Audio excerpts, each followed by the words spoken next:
with various mental illnesses. It can help people with chronic pain, and it can help just the average everyday person. So what's the issue? Commercialization lowers the quality of what people have access to, which can cause multiple damages, such as people giving up or not even trying it in the first place when it can help them immensely. We're aware that there is a certain amount of trade-off between the amount of people who will be exposed and learn about something, and the quality of the exposure. But in this case, we definitely think that the quality is much more important than the quantity. So I'm going to speak to you basically about the two main things I said. Now I'm going to start by talking about commercialization, what it is, how it and the harms that it'll cause, and afterwards I'll talk a bit about the importance of mindfulness as a tool.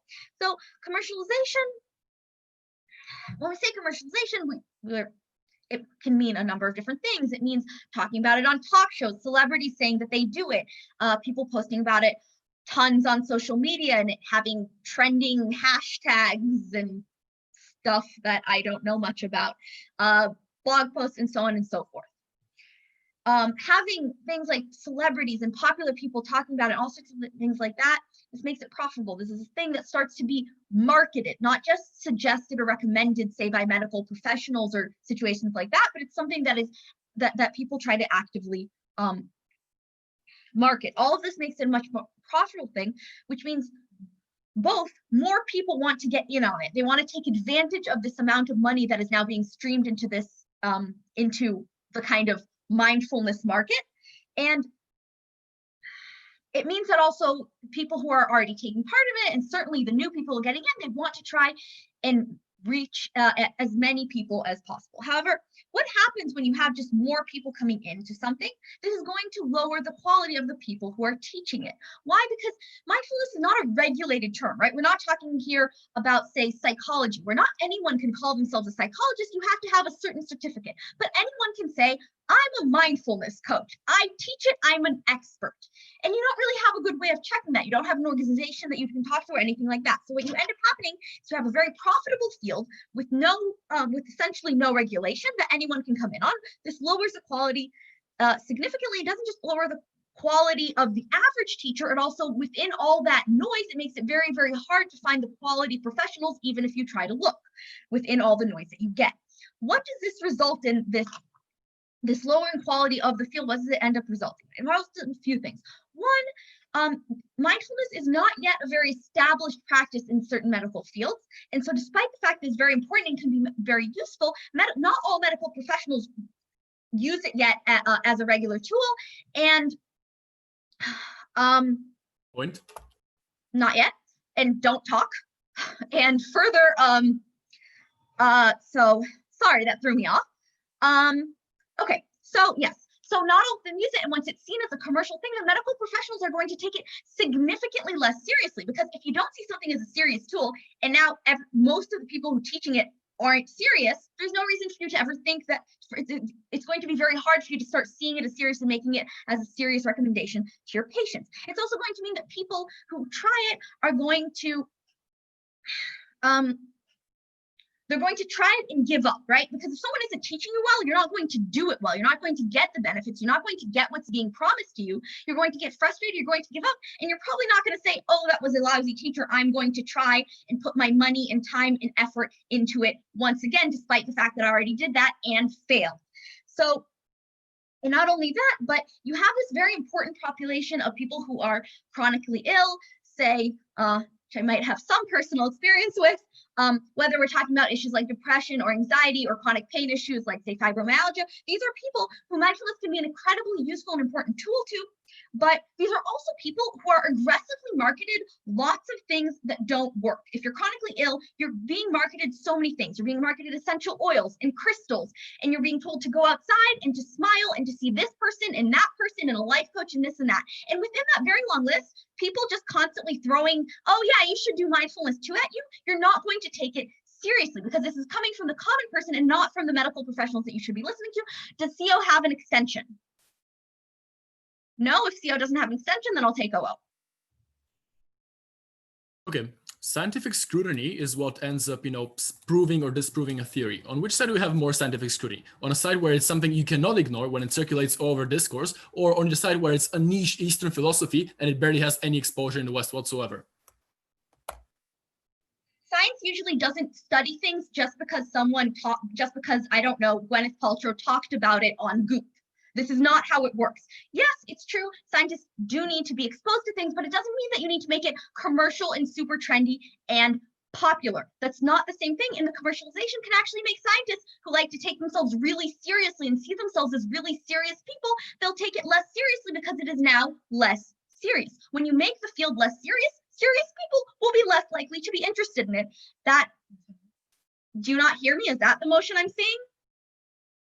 Okay, cool. Okay, just check. Okay, now in my remaining time, I'm going to be talking about why this is such an important and useful tool, because all people have an issue where they have a tendency to judge them. We judge ourselves. We're constantly evaluating ourselves. We're evaluating our actions and evaluating our behaviors. But when that reaches a point of shame or extreme self-criticism, then rather than taking that understanding and being able to move forward with it, you're being held back. This is true of everyone, but this is especially true of people who suffer from things like, say, anxiety or depression. Because when your mind is telling you that you are, when your mind is your own enemy, when it's telling you that you are in a bad situation, that you are not okay, that you do have all these things to worry about, that you're not good enough, then it's very terrible experience. But learning a skill that can let you see the situation, evaluate it calmly, and accept the situation, even if it's not a positive emotion, is a very useful tool to be able to survive and be able to deal with things, even when you're in a very tough situation, when you're dealing with all sorts of medical issues. So in summation, I am very proud to propose, I think that to oppose commercialization. Thank you.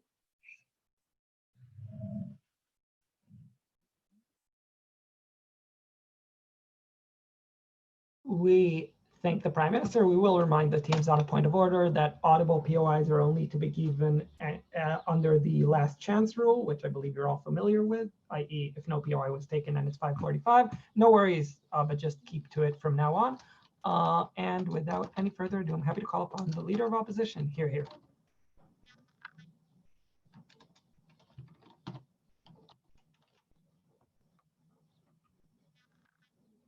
Can you guys hear me? Oh, wait. Sorry. Is that going okay? All right. Mindfulness offers something to a large amount of people without it actually having to be taught well or taught in a very specific professional way, right? What we are going to give to you is basically the idea that even if it's not the best kind of mindfulness, a bit of mindfulness is good for a large amount of the population, and that commercialization essentially is a good thing. So an important piece of framing here, right? So they talk about commercialization, how it's bad because it preys on vulnerable people and it preys on like people with mental illnesses, etc. Right? Look, commercialization is going to be a thing on both sides of the house. They give the examples themselves, right? The ideas of crystals, the ideas of yoga, the ideas of marketing being used towards vulnerable people to be able to tell them that they can get better. So the thing is that happens on both sides of the house, right? We think what mindfulness is, however, it is different than from all those other things because it is a specific counter narrative against the kind of ideas that were in society for a long time. So basically it is a counter idea to the idea that you always have to be busy, always have to be successful, always have to be sort of moving around and stuff like that. We say it's a very important counter narrative that a lot of people need. And we say it being used for profit makes it more accessible. But we also say that it's much, much easier to do mindfulness, for example, on your own without a coach, without any help. Look at, for example, apps like Calm. We say that that is much more likely on our side of the house. So first of all, that was a bit of rebuttal and also a bit of framing. But first of all, why do we think that commercialization in general is good? So commercialization, they already kind of agree with us, spreads the message to a larger amount of people, right? It's in the public eye more, it becomes more accessible just on a geographical way, but also third of all, and this is crucial, it becomes much, much cheaper for people to be able to actually access this kind of service than they would on their side of the house, right? Look at, like I already said, apps like Calm that are basically free and run on advertisements that allow you to use those like sleep stories and mindfulness stories in order to be able to access those kinds of things, right? But second of all, we say what's important about mindfulness is that you don't require constant training and constant throwing money at it in order for it to benefit you, right? Mindfulness specifically is not something that you have to keep chasing money, right? Why? Because first of all, it teaches you to reflect on your own, right? That means you don't necessarily need a lot of outside coaching once you kind of understand the philosophy around it, once you understand the kind of ideas that center around it to make you feel better, right? Just sitting on an average day in your chair thinking, oh, maybe I should reflect for a minute can already make you feel better, right? But second of all, because of the fact that mindfulness is very much like a counter narrative towards the ideas of capitalism and sort of the individualized society where you have to always be busy and successful, that means that it goes completely against the idea of mindfulness to pay a huge amount of money and to like pay buckets of money in order to get it to work, right? So we don't think that it's necessarily true that people are wasting their money on this, right? We also say when it comes to the quality, this is something that people are very much able to do themselves. Okay, why does that matter? So first of all, we say mindfulness becoming popular offers the legitimacy to people to be able to take a step back.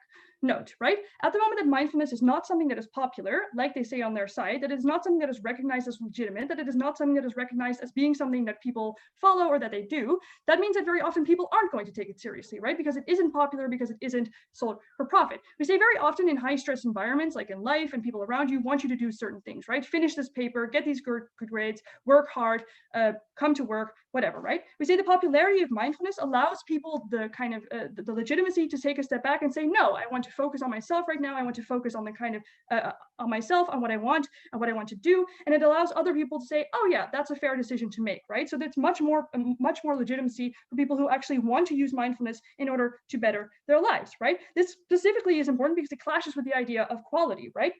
Even if there's less quality, we say the fact that more people who wanted to do mindfulness anyway, but also more people in general feel comfortable within their environments, doing mindfulness, talking about mindfulness, being open about the fact that they are doing this kind of philosophy or help or whatever is already a good thing. But second of all, we say that things like it being a part of therapy, things like it being a legitimate tool to help people help their mental health is good as well, right? See the popularity, for example, yoga, which really actually caused doctors, for example, to say, hey, maybe you could try doing yoga, and it actually proved to be very mentally beneficial for a lot of people, right? We say more doctors, more therapists are likely to talk about these kind of things with their clients when they feel like it's something that they can actually do. So we say that is really important. But we say in the broader population, right? Even if it isn't super trained or well, what is it called, brought over, why is it still a good thing? We think for a lot of people, just having a little bit of interaction with mindfulness means a few things, right? First of all, it means that you're likely to reflect more on your priorities. You're more likely to think about, what do I want to do with my life? Is this making me happy? Should I be doing this with my life, etc., right? So this isn't necessarily about people with mental health issues, but just the population in general, right? But second of all, it causes you to recognize things about yourself, about who you want to be, what kind of person you want to be, and reflect on that, right? We say, even if it isn't done in the perfect way, this is still a very good thing for a lot of people to do, because a lot of people forget to do this kind of thing in the status quo. But third of all, we say that mindfulness specifically gives you the ability to cope with failure, right? It gives you the ability to take a step back and allow yourself to feel, because it is without judgment. It is about being in the present moment and looking at yourself through a lens that is non-judgmental, right? So we say that for a large portion of the population, that is a lot better, right? So we say that is good. Did somebody have POI, by the way? I'm not really looking at the chat. Closing? No? Okay. Opening? No? Okay. Fine. So that is a lot better, right? So what are these specific, basically, impacts of this commercialization, right? It means because you have more apps, because you have more coaches, because you have more people, that means more people are offering this service, which leads us, first of all, to be cheaper, like I already said, but also just competition between different kinds of people offering this service, right? That means that in opposition to what the open and government say, where you're going to get a shitty service, you're actually much more likely to get something that fits you and that fits what you want to do, right? What kind of mindfulness you want to follow. Do you want to go with the kind of woos, like a yoga coach kind of mindfulness, or would you rather have kind of a more Dutch maybe mindfulness that is like, you're just going to sit down, stare at your clock, and reflect on your life for a long time, right? We say that competition allows more people to get access to the kind of mindfulness that they think is important to them, right? So more accessibility, cheaper ways of accessing it, specifically because very often you see that in the status quo, if it's not commercialized, very often it's something that is only accessible to the elites, right? People who read long philosophy books and people who have the money to go on like a 10-day sermon talking about mindfulness. We say it becoming accessible in apps like Calm, it becoming accessible in cheap books, it becoming accessible in YouTube videos, for example, that run on ads is a very, very good thing. But second of all, the direct impact of that is more legitimacy and actually allowing yourself to practice these ideas and not feeling like the odd one out because you are doing this, right? No longer feeling guilty about the fact that people around you think that you're super weird for doing mindfulness, right? We say more people being allowed to do that and talk about that is better. But second of all, we say that allows, because you're more open about mindfulness, you're also more likely to be critical of it, right? You're more likely to say, for example, well, these parts of mindfulness I do like, these parts of the mindfulness do something for me, and these parts don't, right? We say more general discussion around mindfulness is better for the mindfulness itself and better for the people who are practicing it as well. So we say at the end of the day, the commercialization of mindfulness makes it more accessible, it makes it better, it makes it, and we think that it's good for the general population to think about mindfulness, to use it, and it's good for people, for example, who might want to use it if they have mental health issues. We say, therefore, this is something good about opening up.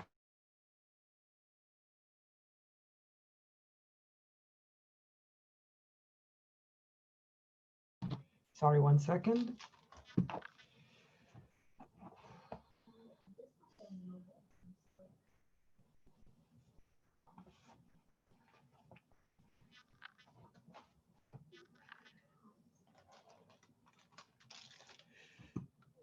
Okay, sorry, straighten my neck. So without any, I thank the Leader of Opposition for their speech. Without any further ado, I'm happy to call upon the Deputy Prime Minister here. Woo.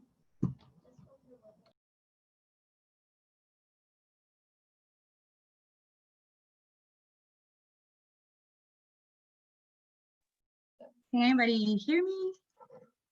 Great.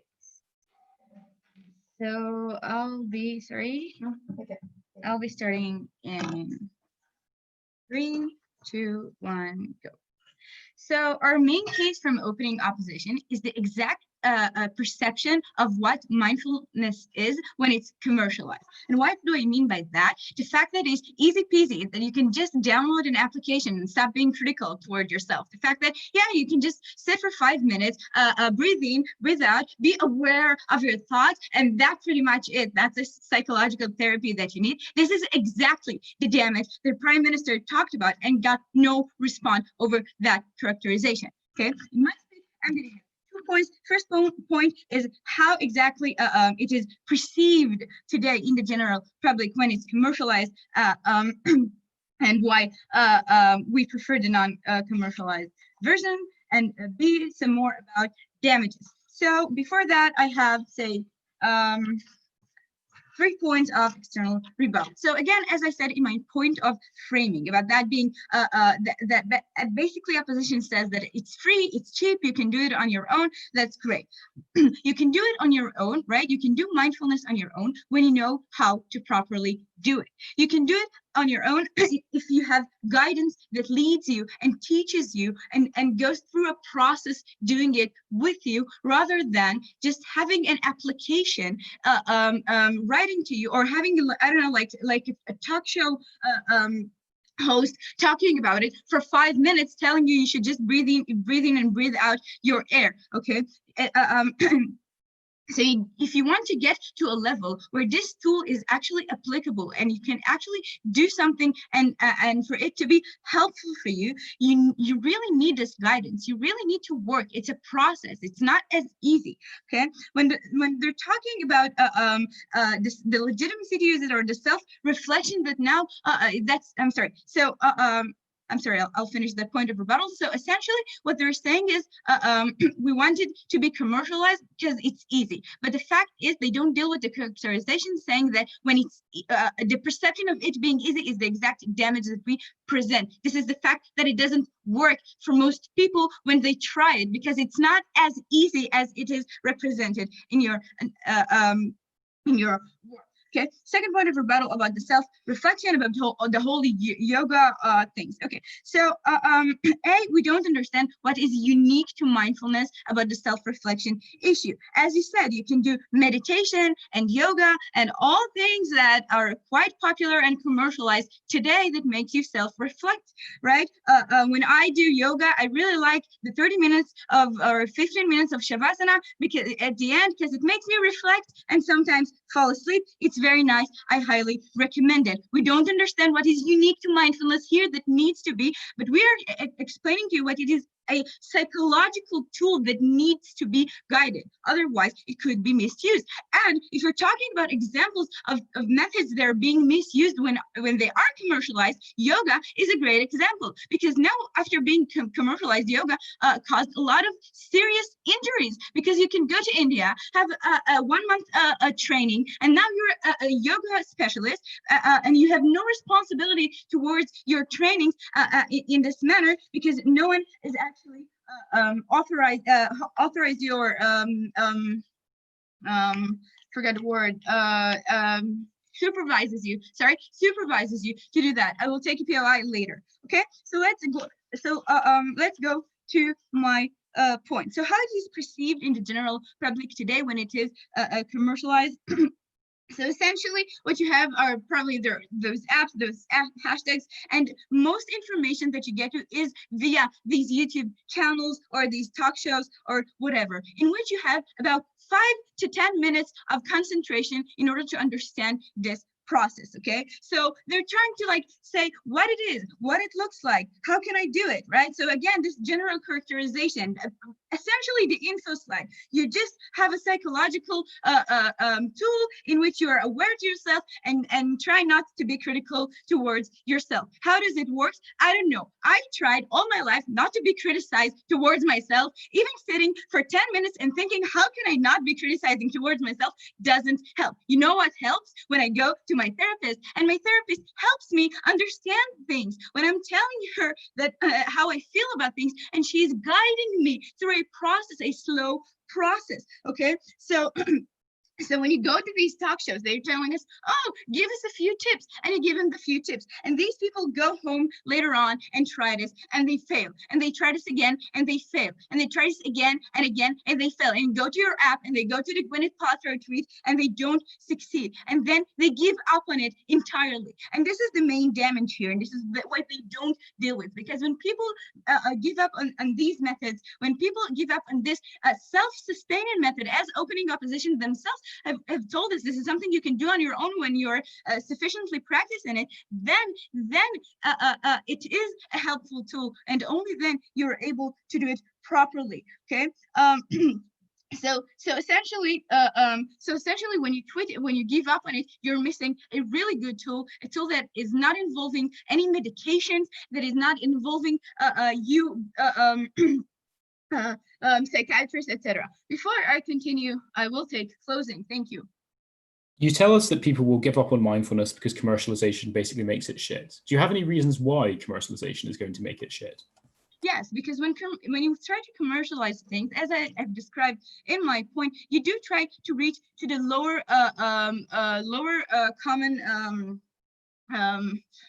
I guess you understand what I'm trying to say, but like the lower common thing that these things have. You want to make it sexy. You want to make it quick to catch. You want to make it something that everyone will be interested. Not just people who are dealing with health, mental health issues. Not just people who are experiencing extreme depression, etc. And this is and with the low exposure time, as I've described with the YouTube channels, with the toxic things. So this is the reason we believe that it is making it it is a compromise on quality, because you must reduce the amount of information and the amount of complexity in order to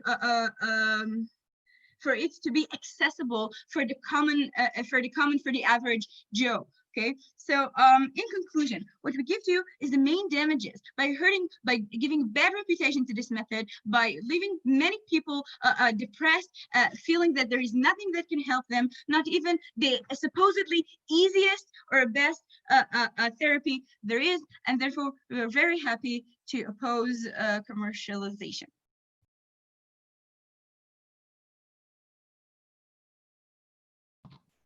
Ooh. We thank the Deputy Prime Minister, and to conclude the opening half, we're happy to call upon the Deputy Leader of Opposition. Hear, hear.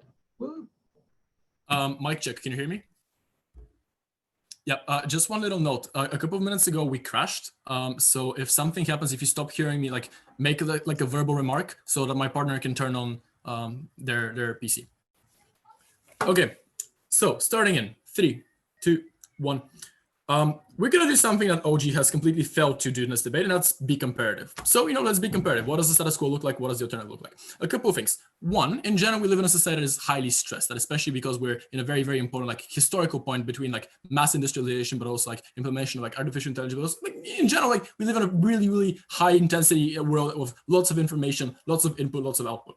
What does this mean? One, things like depression, things like anxiety cause mass like stress disorder, etc., are extremely common amongst the regular population. Those are people like you and me. Those are like regular working class people who just work intensive job every single day, who then have to go and take care of their families, etc.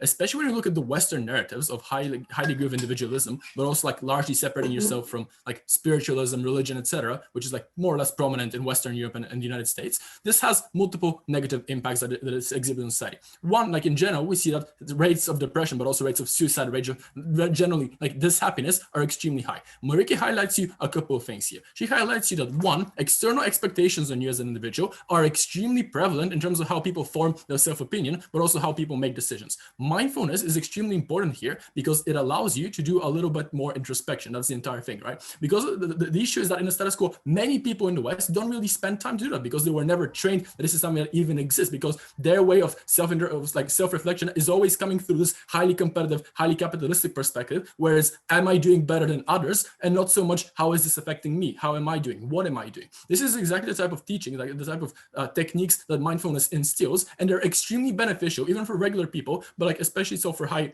intensity situations. So a couple of impacts here, and then I'll go on to like why we get those impacts and what is the terrible things that we prevent. I think the first and most important thing, right, is that this like one, it creates a significantly higher threshold for externally imposed values to be resisted. At a point at which small degrees of failure are met with introspection, analyzing, okay, what went wrong here? Not so much with what did I fuck up? Why am I so terrible, etc. The emotional impact that this has on an individual is significantly less like damaging towards your own psyche, but also towards your own self-confidence. Second of all, we believe that the types of responses, the type of like learning that we get from these, like thanks to mindfulness, is significantly more constructive. You're more likely to drop off toxic traits, but you're also significantly more likely to reflect on what toxic traits even exist when you fit in your personality and try to improve on them.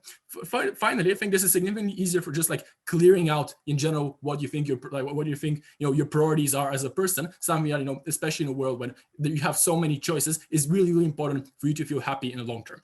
So why do we get that significantly more on our side, and why do we beat opening government? I think a couple of direct responses to this, because what are the major harms that we get? First of all, a lot of the analysis that we get from OG is highly anecdotal. They tell us, oh, but this doesn't work, that this didn't work for me, therefore we assert, I guess, that it doesn't work for a lot of people. A couple of responses. One, understand the commercialization of mindfulness is very, very different, and in fact is strictly antithetical to the commercialization of other types of Eastern studies for a couple of reasons. One, it is one of the few ones that is not tied to any particular religious study or any particular spiritual flow. What does this mean? This means that the type of commercialization we get in general is frequently divorced from the pseudoscientific bullshit that we get with every single other Eastern study. This is very, very important for a particular subset of people. Subset of people who are very likely to believe, pseudoscientific bullshit in general. Those are high impact people because those are the ones who suffer from like toxic practices, joining cults, etc. When on the comparative, they pick something that is commercialized like mindfulness that does not have those negative externalities, then those people have significantly better lives with significantly more agency, where they actually where they actually improve. The second reason why this is a significantly better alternative, specifically if you're talking about these groups, is that in general, mindfulness is not something that requires consistent sustaining. It is a skill that is taught once, and once taught, you continue to have until the end of your life. And here opening government come to us and tell us, oh, but this is really, really bad because it can be taught poorly. One, there is no characterization from them ever as to what negative impacts this can have. They give us like two major flaws of analysis. One, there's going to be bad instructors who are going to be like teaching it poorly. And two, the commercialization like bastardizes and makes it sexy. Okay, one, you have the competition mechanism, right? If it doesn't help me, then I don't recommend this particular instructor. If it helps me, if this particular instructor does really, really well, then I go and spread by word of mouth what specifically happened. This means that good instructors are frequently singled out, especially because of how these practices can be simply more individualized. In general, we have significantly higher level of that, especially when on the comparative is, right, and here's the really, really important thing, because this is an Eastern study, it is automatically bucketed by regular people in the West at the point at which it's not frequently disclosed, at the point at which there's no amount of high degree of social scrutiny, something that my partner points out in her speech, zero response, like at the point at which these things are lacking, then you just don't have as much adoption of it in the West. Then all the benefits that I talk about are really gone. So why is this better? even if we do agree that it's watered down or that it's a change, we don't necessarily believe that this is going to be bad, especially when the counter narrative is specific. The specific ways in which this is adopted are highly dogmatic or highly linked to whatever spiritual flows we have in the origins of those beliefs. We believe it's much better to study spirituality from somebody who adapts it towards Western values, but also Western traditions and practices, as opposed to whatever dogmatic perception exists in cultist Buddhist societies. I'll take closing. We agree that there are some situations where mindfulness might be good for mental health, but do you not agree that mindfulness cannot solve every single instance of chronic anxiety and chronic depression? I think a really important, thank you. I think a really important thing to understand about mindfulness is that it's in its core study is that it's not a one cure for all. This is really fundamental for the entire concept of mindfulness in terms of just its academic origin, like in terms of how its study goes. It is significantly more about examining yourself, but not so much as to like, oh, but this is going to solve all your other issues. If we talk about things like, oh, but this is going to lead a lot of people to just like ignore their problems or like think they can solve their problems on their own. No, it does the exact opposite, especially when you as a person introspect, but also analyze the world around you in a significantly more rational way. Then you're significantly more likely to identify when other people around you are failing and assist them with help. This means that in general, not only are you less likely to suffer from depression, like not only are you more likely to cope with your depression in significantly better ways, but you're also more likely to help others around you who have the same issues. But I think I want to touch on the other fairly important